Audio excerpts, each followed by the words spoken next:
저를 죽일 거라면 죽이십시오. 저는 괜찮습니다. 한산적 두목과 현명한 여인이 만들어낸 기적 같은 5년의 이야기 속으로 들어가 보겠습니다. 시작하기 전에 구독과 좋아요 버튼 꾹 눌러주시면 더 좋은 이야기로 찾아뵙겠습니다.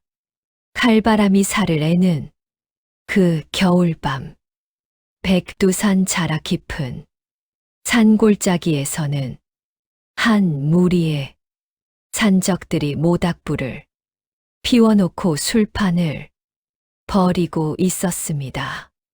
그들의 두목, 강철산이라 불리던 40대 중반의 사내는 험상궂은 얼굴에 흉터가 3개나 새겨진 보기만 해도 간담이 서늘해지는 인물이었습니다. 두목님, 오늘은 재미 하나 없는 날이었습니다. 지나가는 장사치들도 없고 마을 사람들도 겨울이라 산을 오르지 않으니 말입니다. 부하 중 하나가 투덜거리자 강철사는 고개도 들지 않고 술잔만 기울였습니다. 그는 이미 20년 가까이 이 산에서 산적으로 살아왔습니다. 15살의 가족이 몰살당하고 혼자 살아남아 분노와 원한만을 먹고 자란 사내였습니다. 처음엔 복수를 위해 칼을 잡았지만 어느새 그것이 삶의 전부가 되어버렸습니다. 그때였습니다. 망을 보던 부하가 황급히 달려왔습니다. 두목님, 눈보라 속에서 여자 하나가 올라오고 있습니다. 뭐, 이 밤중에 이 깊은 산을? 강철산이 벌떡 일어났습니다. 심상치 않았습니다. 한겨울, 그것도 눈보라가 몰아치는 밤중에 홀로 산을 오르는 여자라니 자살하러 온 것인가? 아니면 미친 사람인가? 곧 산채 입구에 한 여인이 모습을 드러냈습니다. 눈보라의 온몸이 하얗게 뒤덮인 그녀는 비틀거리며 걸어왔습니다. 하지만 쓰러지지 않았습니다. 한 걸음, 또 한 걸음, 마치 어떤 의지가 그녀를 떠받치고 있는 것처럼 말입니다. 여보게들, 저 보따리를 빼앗아 오게. 부하들이 우르르 달려들었습니다. 하지만 강철사는 여인의 얼굴을 보는 순간 묘한 느낌에 사로잡혔습니다. 30 중반으로 보이는 그 여인의 눈빛은 죽음의 문턱에서조차 꺼지지 않는 불꽃처럼 타오르고 있었습니다. 기다려. 강철산의 한마디에 부하들이 멈칫했습니다. 그는 천천히 여인에게 다가갔습니다. 여인은 그를 똑바로 쳐다보았습니다. 두려움도 애원도 없는 눈빛이었습니다.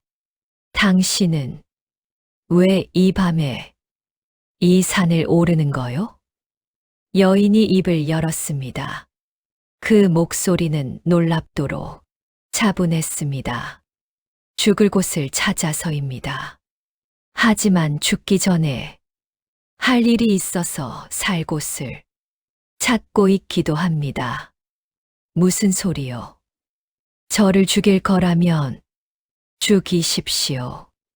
하지만 살려주신다면 당신을 이 산에서 가장 부유한 사람으로 만들어드리겠습니다. 부하들이 폭소를 터뜨렸습니다. 죽음의 문턱에 선 여자가 무슨 헛소리를 하는가 하고 말입니다. 하지만 강철사는 웃지 않았습니다. 그는 그 여인의 눈빛에서 무언가를 보았습니다. 자신과 같은 것을, 모든 것을 잃었지만 그래서 더 이상 잃을 것이 없는 자의 눈빛을 말입니다. 흥미롭군. 일단 안으로 들어오시오. 그렇게 여인은 산채로 들어왔습니다. 따뜻한 방에 눕혀지고 뜨거운 국물을 받았습니다. 부하들은 수군거렸습니다. 두목이 미쳤다고. 어떻게 여자 하나 때문에 이러는가 하고 말입니다. 하루가 지나고 이틀이 지났습니다. 여인은 회복되었고 강철사는 그녀와 이야기를 나누었습니다. 그리고 사흘째 되는 날, 그는 부하들을 모아놓고 선언했습니다. 오늘부터 이 여인은 나의 아내다. 이 산채의 안주인이다. 산채가 발칵 뒤집혔습니다. 부하들은 반발했습니다. 어디서 왔는지도 모르는 여자를, 그것도 겨우 사흘 만에 아내로 맡는다니. 하지만 강철산의 결정은 확고했습니다. 이상하게도 그는 이 여인이 자신의 운명을 바꿀 것이라는 예감을 지울 수 없었습니다. 그날 밤, 허름한 신방이 차려졌습니다. 강철산이 들어서자 여인은 단정히 앉아 그를 기다리고 있었습니다. 당신의 이름을 묻지 않았소. 이름은 중요하지 않습니다. 과거도 중요하지 않습니다. 하지만 알고 싶으시다면 말씀드리지요. 제 이름은 윤서입니다. 윤서. 좋은 이름이요. 그래, 당신은 도대체 어디서 왔소? 왜 죽을 듯이 산을 올랐소? 윤서는 잠시 침묵하다가 입을 열었습니다. 제가 23세 시집을 갔습니다. 남편은 선비였고 가난했지만 서로 사랑했습니다. 하지만 결혼한 지 3년 만에 남편이 병으로 세상을 떠났습니다. 시댁에서는 저를 과부라고 천대했습니다.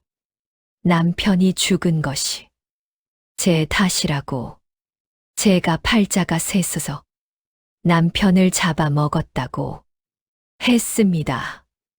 윤서의 목소리는 담담했지만 그 속에는 깊은 슬픔이 배어 있었습니다. 그래도 저는 참았습니다. 시어머니를 봉양하고 시댁의 농사일을 도우며 10년을 살았습니다. 제 친정은 이미 가난으로 망해서 돌아갈 곳도 없었습니다. 그런데 시아주버니가 도박으로 빚을 지고는 그 빚을 갚지 못하면 저를 기생집에 팔아넘기겠다고 했습니다. 강철산의 주먹이 불끈 쥐어졌습니다. 시어머니는 막지 않으셨습니다. 오히려 그것도 좋겠다고 하셨습니다. 과부는 어차피 지민이 그렇게라도 시댁에 도움이 되라고 말입니다. 그날 밤, 저는 제가 10년간 몰래 모아둔 은자 몇 냥과 보따리 하나를 들고 도망쳤습니다. 그리고 이 산으로 왔습니다. 왜 하필 이 산으로? 죽으려고 했습니다. 하지만 산을 오르며 생각했습니다. 이렇게 죽는 것은 너무 억울하다고. 저는 10년간 살아남기 위해, 아니, 살아있기 위해 많은 것을 배웠습니다. 시장에서 물건을 팔며 장사의 이치를 깨달았고 농사를 지으며 땅의 이치를 알았습니다. 시어머니 약을 짓느라 약초를 캐며 산에 이치도 익혔습니다. 윤서가 강철산을 똑바로 바라보았습니다. 제가 이 산채로 올라오며 보니 이 산은 보물 창고입니다. 하지만 당신들은 그것을 모릅니다. 당신들은 지나가는 사람의 보따리를 뺏는 대만 급급하지. 이 산 자체가 금덩이라는 것을 모릅니다. 무슨 뜻이요?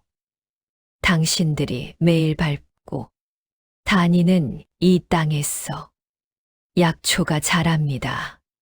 저 계곡에는 맑은 물이 흐르고 햇볕이 잘 드는 저 비탈은 밭이 될 수 있습니다. 당신들이 가진 것은 칼과 힘뿐이 아닙니다. 이 산 전체가 당신들의 것입니다. 강철사는 처음으로 당황한 표정을 지었습니다. 20년간 산적으로 살며 이 산은 그저 숨을 곳, 지킬 곳일 뿐이었습니다. 재물은 밖에서 빼앗아 오는 것이라고만 생각했습니다.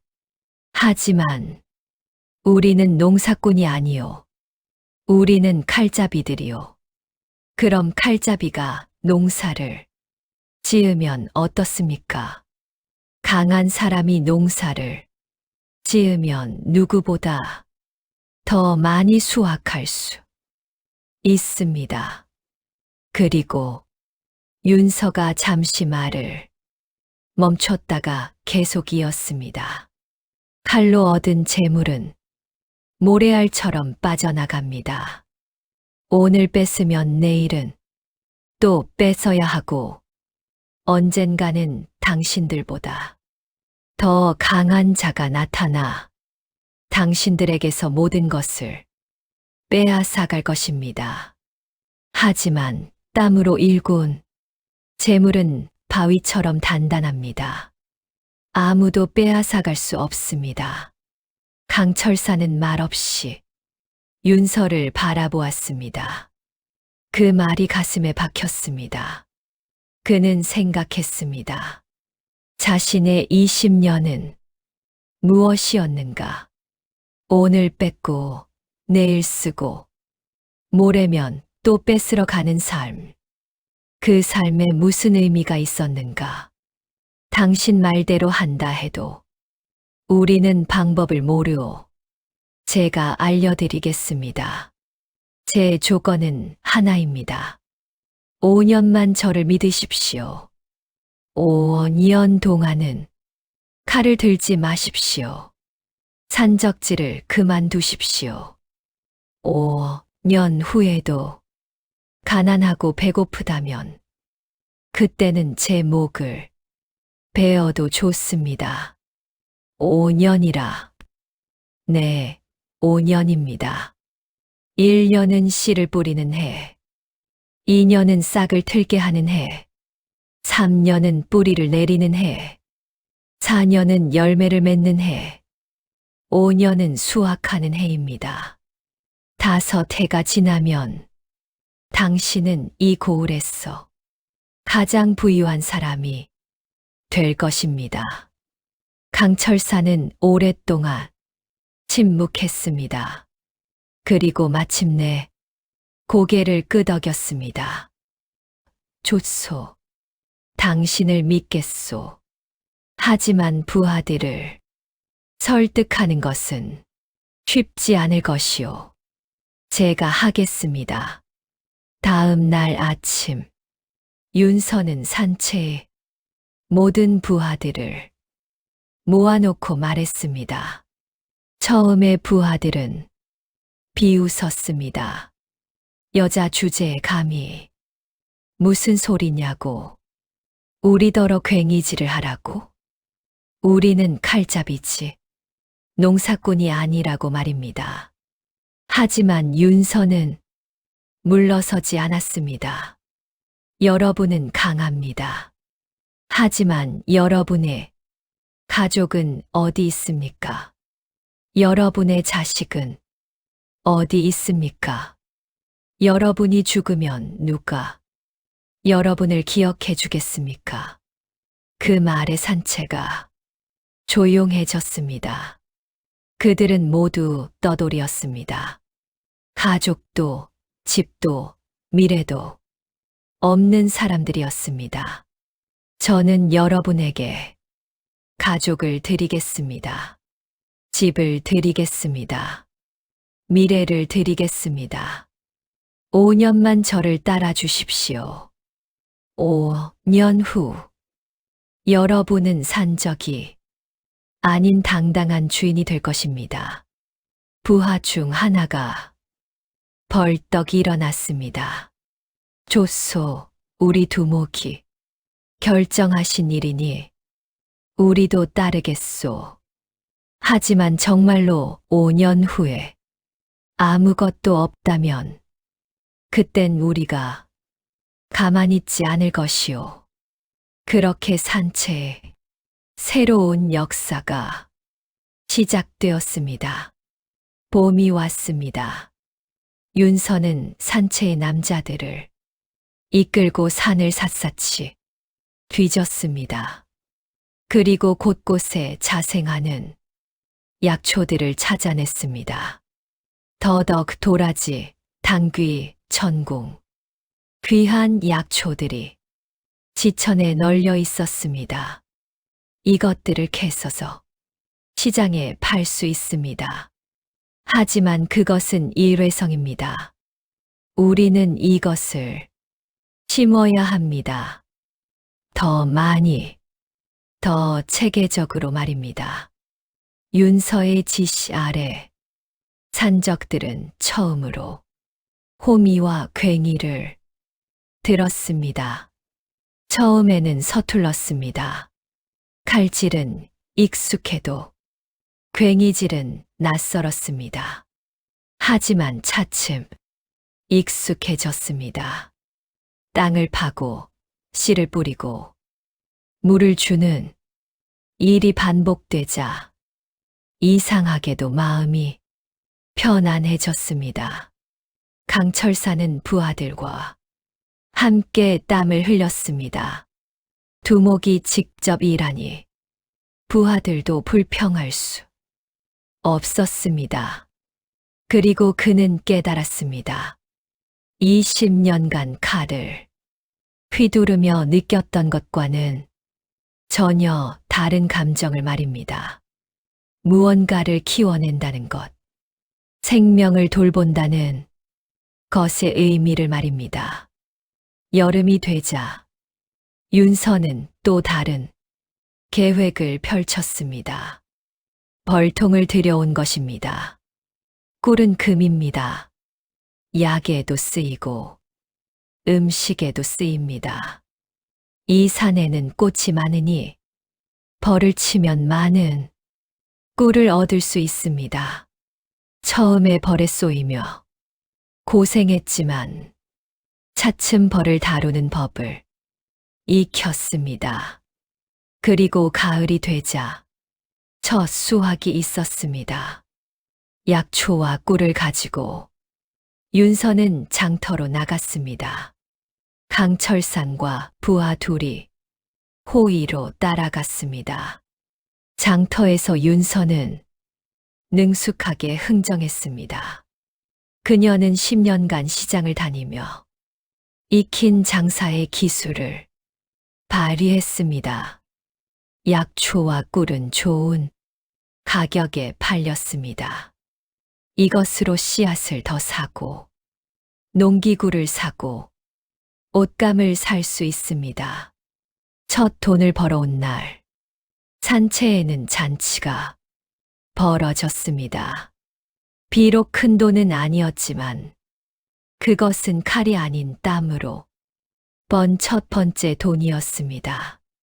부하들의 얼굴에 희망이 어렸습니다. 하지만 모든 것이 순탄한 것은 아니었습니다. 겨울이 오자 일부 부하들이 불만을 터뜨렸습니다. 이게 뭡니까? 1년 내내 고생했는데 고작 이것밖에 못 벌었습니다. 옛날 같으면 한 번 습격으로 이것보다 더 많이 벌었습니다. 윤서는 차분하게 그들을 달랬습니다. 지금은 씨를 뿌리는 시기입니다. 수확은 아직 멀었습니다. 하지만 내년에는 더 많이 벌 것입니다. 제가 약속합니다. 강철산도 나섰습니다. 나도 답답하다. 하지만 우리는 약속했다. 5년이다. 아직 1년밖에 지나지 않았다. 좀 더 기다려보자. 그렇게 첫 겨울을 넘겼습니다. 눈 덮인 산채에서 그들은 다음 해를 계획했습니다. 윤서는 지도를 그렸습니다. 어디에 무엇을 심을지, 어떤 새로운 작물을 시도할지 말입니다. 둘째 해 봄, 윤서는 새로운 제안을 했습니다. 이 산 아래 계곡에 버려진 늪지가 있습니다. 그곳을 논으로 만들겠습니다. 논이요? 하지만 그곳은 늪지입니다. 어떻게 논을 만든단 말입니까? 물을 빼고 흙을 돋우고 수로를 파면 됩니다. 힘든 일이지만 한 번 만들어 놓으면 매년 쌀을 수확할 수 있습니다. 쌀은 무엇보다 귀합니다. 그것은 엄청난 작업이었습니다.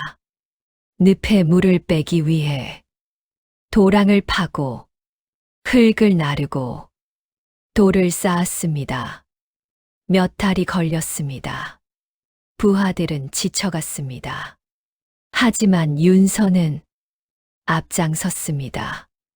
여자의 몸으로 그녀는 남자들과 함께 흙을 날랐습니다.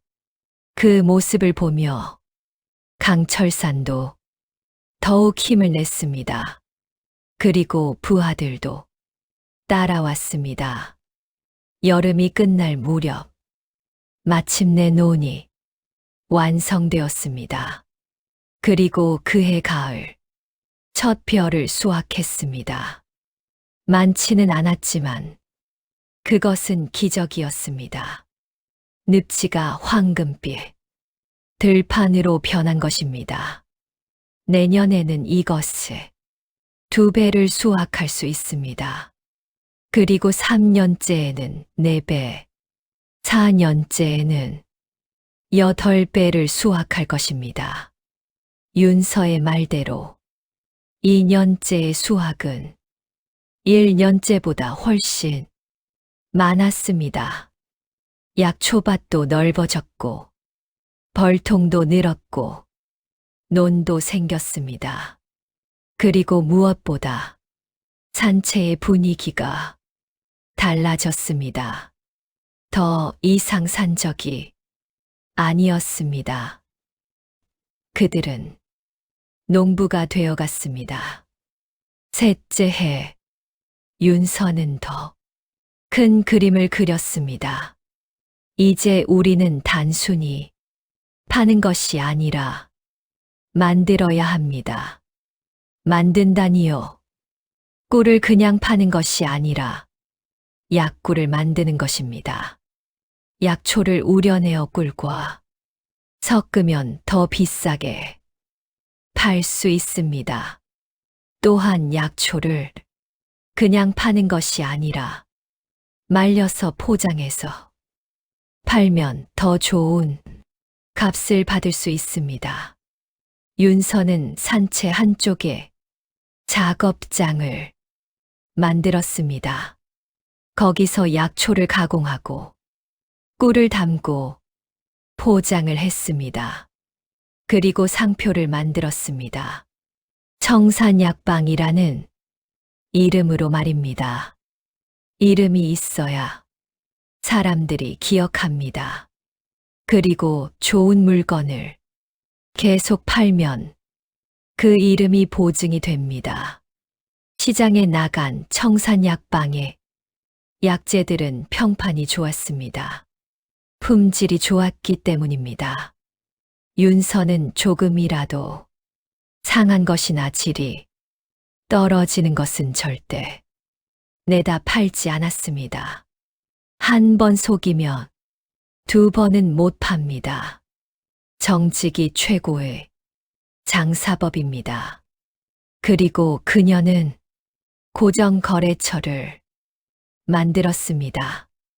여러 약방과 거래를 트고 정기적으로 물건을 대주었습니다. 조금씩이지만 청산약방의 이름이 알려지기 시작했습니다. 하지만 이때 위기가 찾아왔습니다. 고을의 아전들이 산채로 올라온 것입니다. 그들은 세금을 요구했습니다. 너희들이 장사를 한다며? 그럼 세금을 내야지. 강철산의 얼굴이 굳었습니다. 예전 같으면 칼부터 뽑았을 것입니다. 하지만 이제는 달랐습니다. 그는 윤서를 바라보았습니다. 윤서는 침착하게 아전들을 맞았습니다. 세금을 낼 의향이 있습니다. 하지만 정당한 세금만 내겠습니다. 얼마를 내야 합니까? 아전들은 터무니없는 액수를 불렀습니다. 뇌물을 챙기려는 심산이었습니다. 윤서는 고개를 저었습니다. 그것은 법에 정해진 세금의 3배입니다. 저희는 정당한 세금만 내겠습니다. 만약 더 요구하신다면 저희는 관아에 직접 세금을 납부하러 가겠습니다. 아전들은 당황했습니다. 이 여자가 법을 알다니. 그들은 으름장을 놓았지만 윤서는 물러서지 않았습니다. 결국 아전들은 정당한 세금만 받고 돌아갔습니다. 당신은 어떻게 법까지 아오? 강철산이 감탄하며 물었습니다. 10년간 시댁에 있으며 시아버지의 책을 몰래 읽었습니다. 법전도 있었습니다. 여자라고 그를 모른다는 법은 없습니다. 그 사건 이후 산채의 부하들은 윤서를 더욱 존경하게 되었습니다. 그녀는 단순히 농사일만 아는 것이 아니라 법도 알고 세상 이치도 아는 진정한 지혜로운 사람이었습니다. 넷째 해, 또 다른 위기가 찾아왔습니다. 가뭄이 든 것입니다. 비가 오지 않아 농사를 망칠 위기에 처했습니다. 다른 마을들은 아우성이었습니다. 하지만 윤서는 준비가 되어 있었습니다.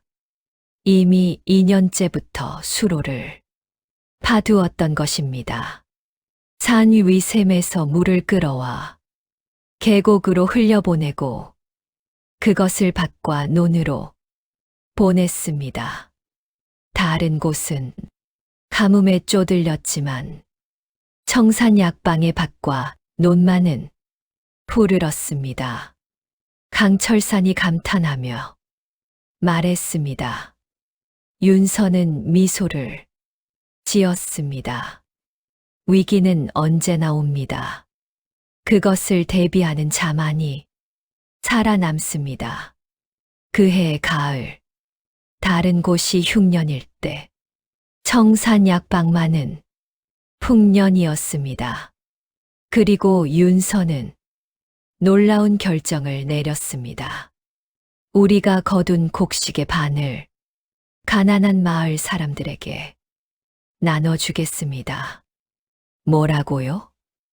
우리가 고생해서 거둔 것을 왜 나눠줍니까? 부하들이 반발했습니다. 하지만 윤서는 설명했습니다. 지금 나눠주면 나중에 100배로 돌아옵니다. 사람들은 우리를 기억할 것입니다. 우리가 위기에 그들을 도왔다는 것을 말입니다.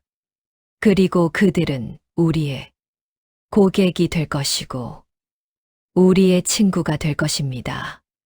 강철사는 윤서의 뜻을 따랐습니다. 그리고 정말로 곡식을 나눠받은 마을 사람들은 청산약방을 잊지 않았습니다. 그들은 청산약방에 물건을 먼저 찾았고 좋은 소문을 퍼뜨렸습니다. 청산약방은 착한 사람들이더라. 우리가 굶을 때 곡식을 나눠줬어. 그렇게 청산약방의 이름은 더욱 널리 알려졌습니다. 다섯째 해봄, 윤서는 마지막 계획을 펼쳤습니다.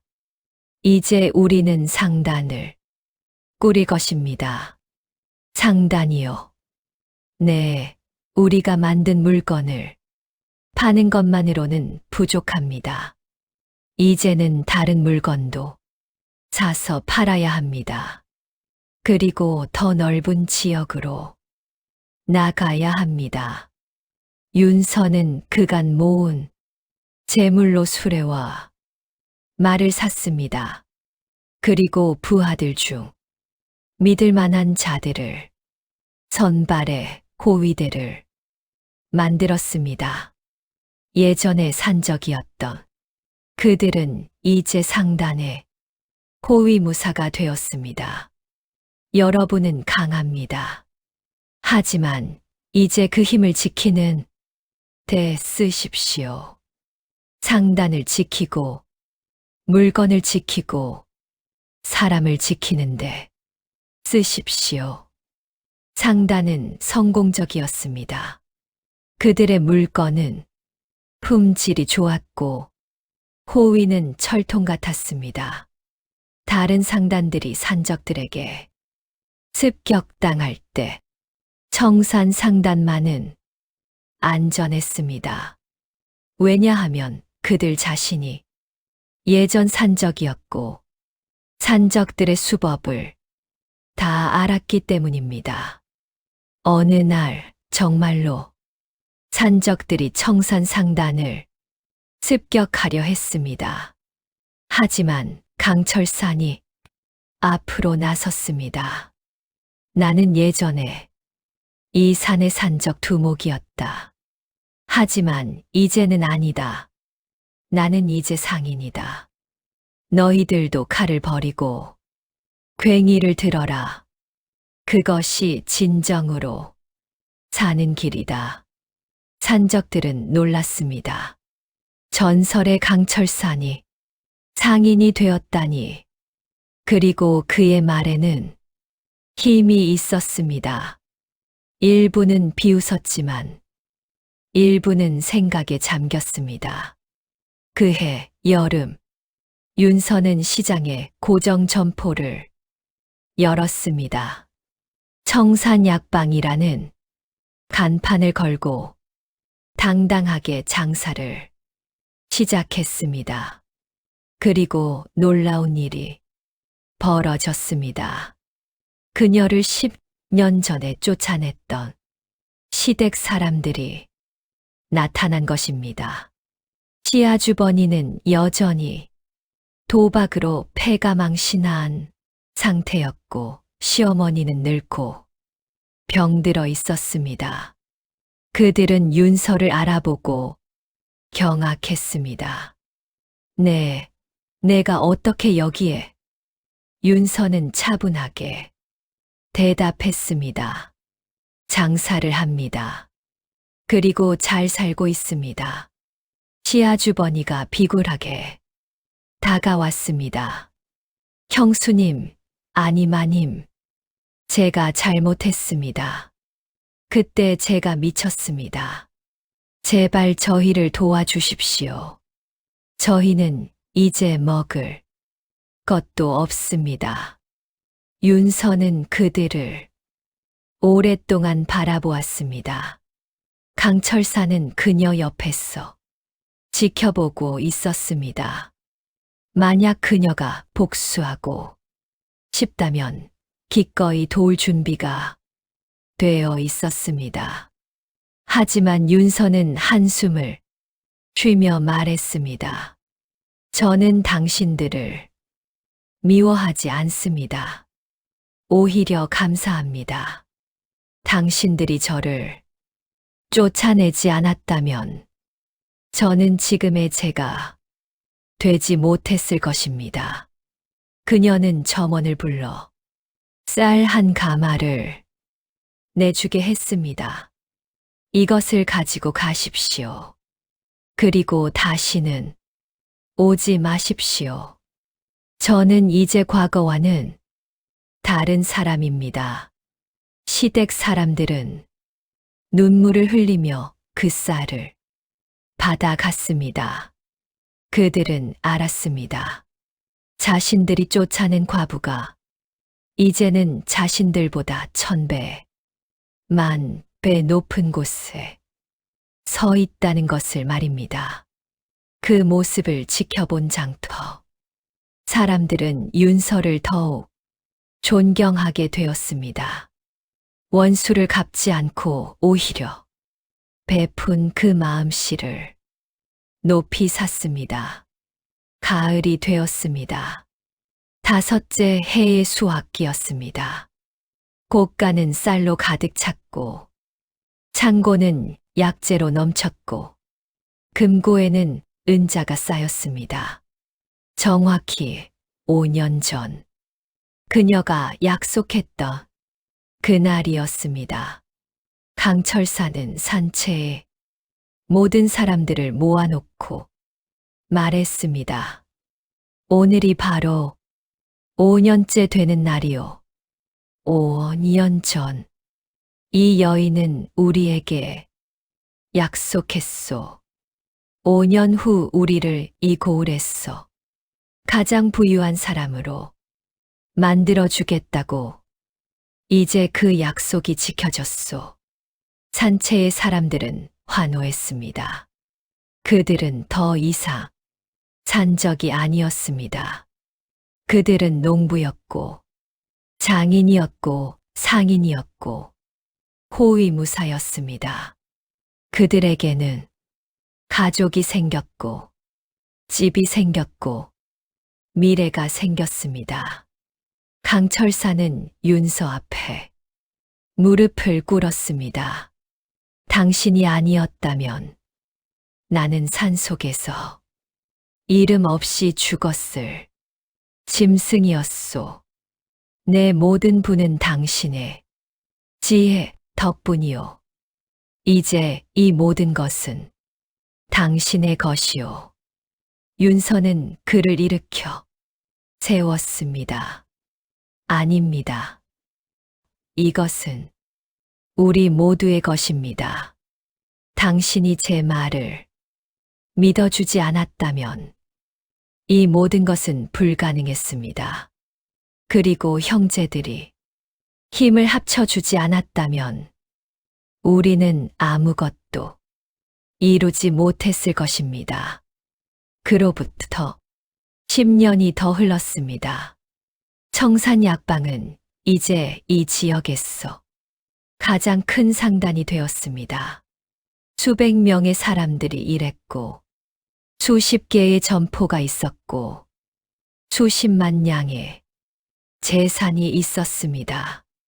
강철산과 윤서는 나이 들었지만 여전히 산을 지켰습니다. 그들은 그 산에 큰 저택을 지었지만 화려하지 않았습니다. 그보다는 마을 아래에 서당을 지었고 가난한 아이들이 무료로 글을 배울 수 있게 했습니다. 그리고 매년 흉년이 들면 그들은 곡식을 풀어 백성들을 도왔습니다. 사람들은 그들을 청산대인이라 부르며 존경했습니다.